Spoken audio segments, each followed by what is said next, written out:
आज की इस गहरी चर्चा में हम एक ऐसे विषय की परतें खोलने वाले हैं जो हमारे वजूद और हमारी रोजमर्रा की जिंदगी से बहुत सीधे तौर पर जुड़ा है। और हमारी इस पृथ्वी के भविष्य से भी। बिल्कुल बिल्कुल। तो आज का हमारा फोकस है संसाधन और विकास, यानी रिसोर्सेज एंड डेवलपमेंट। आज हमने जिन सोर्सेज और एकेडमिक दस्तावेजों को अपनी चर्चा का आधार बनाया है वो वाकई बहुत डिटेल में जाते हैं।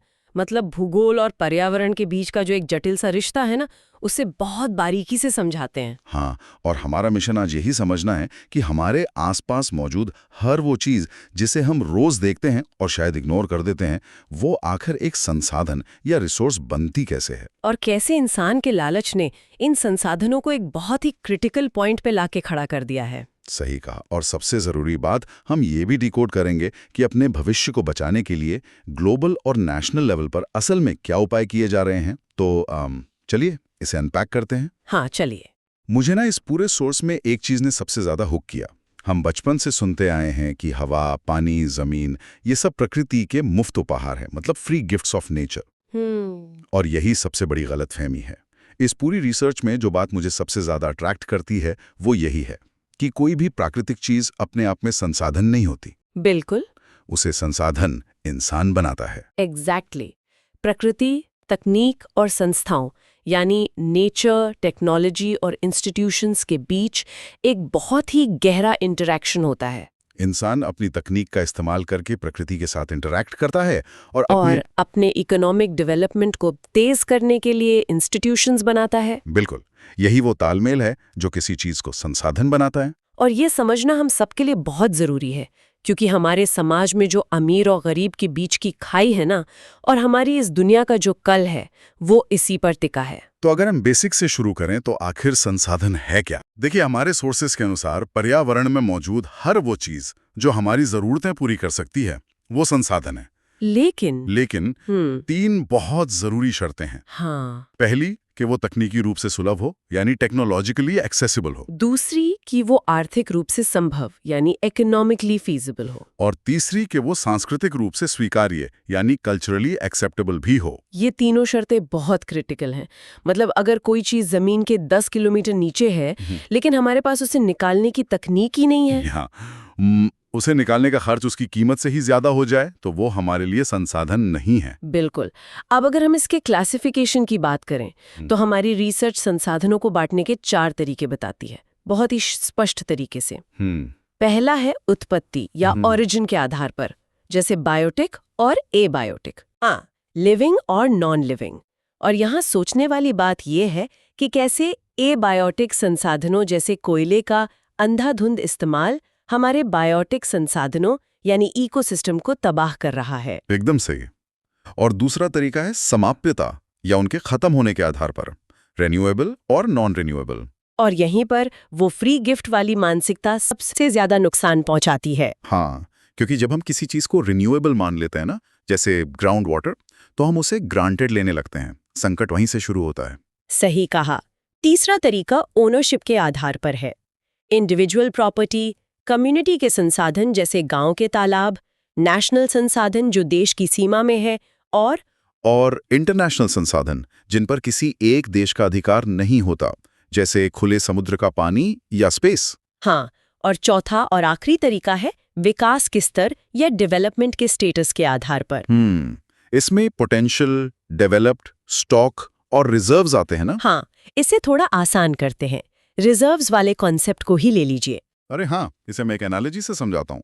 ये रिजर्व्स ना किसी बैंक के फिक्स डिपॉजिट या रिजर्व फंड की तरह होते हैं। बिल्कुल सही। मतलब हमारे पास आज तकनीक है कि हम इन्हें इस्तेमाल कर सकें, लेकिन हमने जानबूझकर इन्हें भविष्य की पीढ़ियों की जरूरतों के लिए बचा कर रखा है।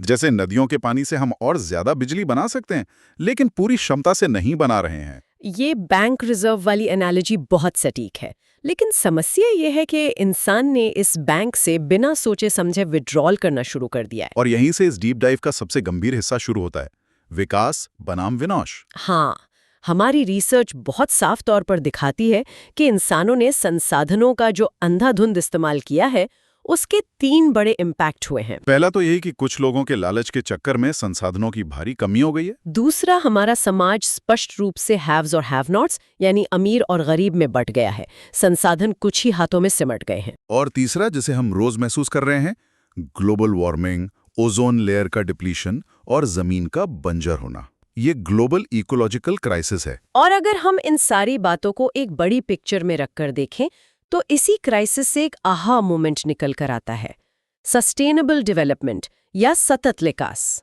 हाँ, सस्टेनेबल डेवलपमेंट का सीधा सा मतलब है कि विकास की रफ्तार रुके नहीं, लेकिन पर्यावरण को नुकसान भी ना हो और भविष्य की पीढ़ियों की जरूरतों के साथ कोई समझौता न किया जाए। इस दिशा में जो ऐतिहासिक कदम उठाए गए हैं वो बहुत दिलचस्प हैं। 1992 का रियो डी जेनेरियो का अर्थ समिट। हाँ, ब्राजील में। वो पहली बार था जब दुनिया भर के नेता एक साथ बैठे पर्यावरण के लिए। और वहीं पर एजेंडा 21 साइन किया गया था। इसका लक्ष्य ग्लोबल सस्टेनेबल डेवलपमेंट हासिल करना था। इसकी सबसे खास बात थी इसकी लोकल अप्रोच। दुनिया के नेताओं ने संकल्प लिया कि हर स्थानीय सरकार अपना खुद का लोकल एजेंडा 21 बनाएगी। एजेंडा 21 वाकई एक मील का पत्थर था, लेकिन जब संसाधनों को बचाने की बात आती है ना, तो हमारे सोर्सेज में महात्मा गांधी का एक बहुत ही फेमस कोट है जो सब कुछ समेट लेता है। हाँ, हर किसी की जरूरत के लिए पर्याप्त है, लेकिन किसी के लालच के लिए नहीं। There is enough for everybody's need and not for anybody's greed. ये लाइन आज भी कितनी रेलेवेंट है। गांधी जी बड़े पैमाने पर होने वाले मास प्रोडक्शन के सख्त खिलाफ थे। बिल्कुल, उनका फोकस मास प्रोडक्शन पर नहीं, बल्कि प्रोडक्शन बाय द मासेस यानी जनता द्वारा उत्पादन पर था। हाँ, ताकि संसाधन चंद हाथों में न रहें। और इस फिलॉसफी को बाद में ग्लोबल लेवल पर भी उठाया गया। 1968 में क्लब ऑफ रोम ने इसकी वकालत की। फिर 1974 में इकोनॉमिस्ट शूमाकर ने अपनी किताब स्मॉल इज ब्यूटीफुल में भी गांधीवादी दर्शन को ही सपोर्ट किया। और आखिरकार 1987 में ब्रंटलिंग कमीशन की रिपोर्ट आई, जिसने आवर कॉमन फ्यूचर की नींव रखी। उसी ने हमें सस्टेनेबल डेवलपमेंट की वो परिभाषा दी जो हम आज इस्तेमाल करते हैं। चलिए अब इस पूरे कॉन्सेप्ट को थोड़ा भारत के लेंस से देखते हैं, क्योंकि यहाँ चीजें सच में बहुत इंटरेस्टिंग हो जाती हैं। भारत में रिसोर्स प्लानिंग कोई सिंपल चीज नहीं है। बिल्कुल नहीं, ये एक बहुत ही जटिल पहेली है।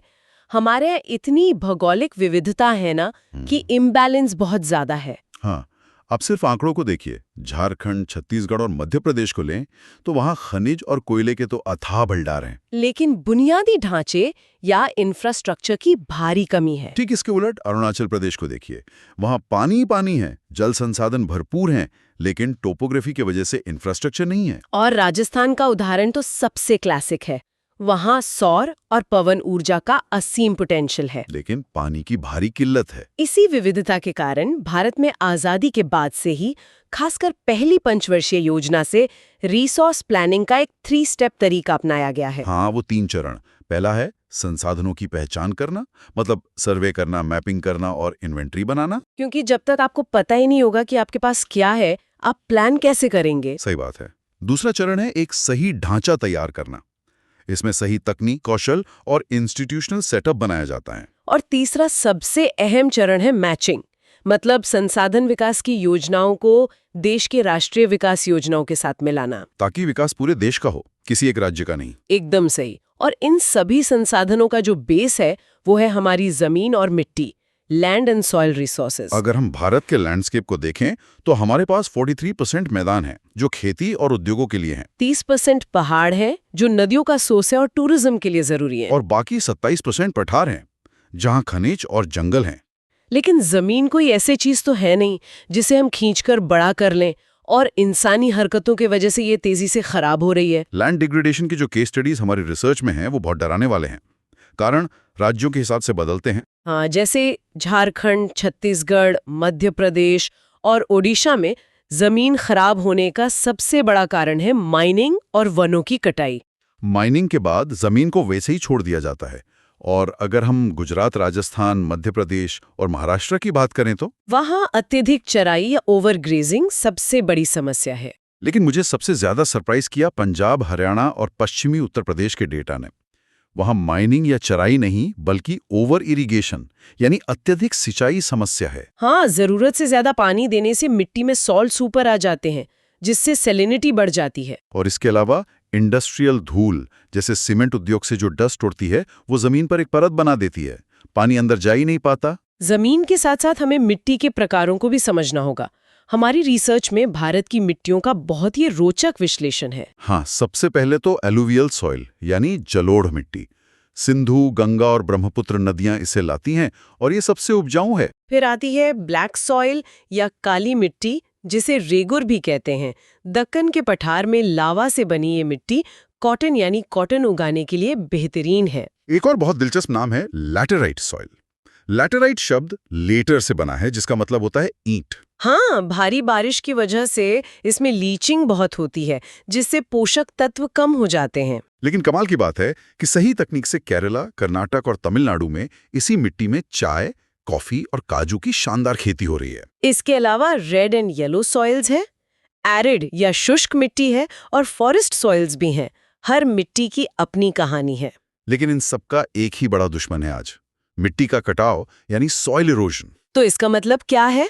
बेसिकली पानी और हवा इस ऊपरी उपजाऊ परत को बहा ले जाते हैं। शीट इरोजन और विंड इरोजन। और चंबल बेसिन का तो विशेष जिक्र है, जहां गहरे खड्ड या गुलीज बन गए हैं, जिन्हें बैडलैंड या रेवीन्स कहा जाता है। और कई बार इंसान के गलत तरीके से हल चलाने से भी ये इरोजन तेज हो जाता है। तो इसका समाधान क्या है?